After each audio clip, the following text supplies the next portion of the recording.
快去厨房拿颗鸡蛋，快速止咳，为家人的健康存起来吧。咳嗽反反复复好不了。大家好，我们是知冰食品。秋天到了，天气开始变凉，咳嗽的人又多了起来。非常多的人都感觉吃点药或忍几天就好了，可殊不知，有的人吃了什么药都不管用，一咳就是几个月。这到底是怎么回事？你是否找到对大夫了吗？下面我们就来看看都有哪些止咳的小偏方吧。偏方一：姜炒鸡蛋止咳。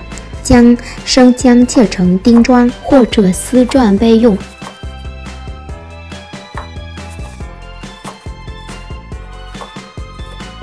然后将鸡蛋倒入碗中，搅拌均匀。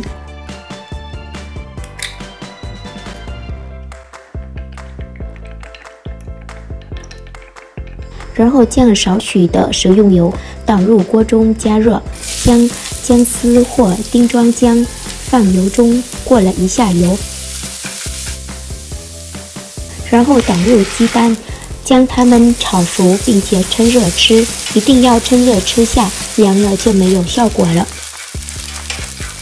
如果有条件，在睡觉前吃效果会更好。偏方二：醋煎鸡蛋治咳嗽法。醋煎鸡蛋医治各类咳嗽有奇效。做法是：拿鸡蛋一个，打在碗里，搅拌均匀后，放醋米拌匀，放入炒锅，用文火烧开之后，将鸡蛋放入煎炒。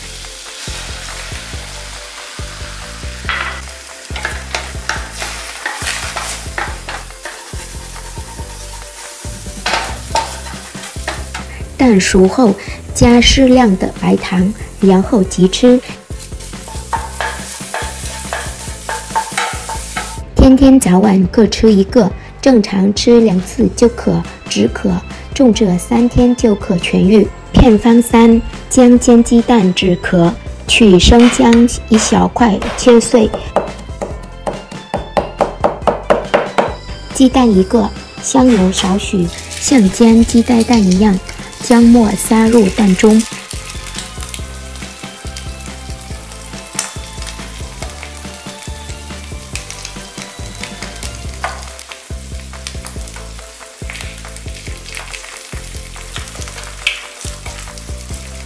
煎熟后趁热吃下，切记不要凉了后吃，要有一点微烫的感觉吃下。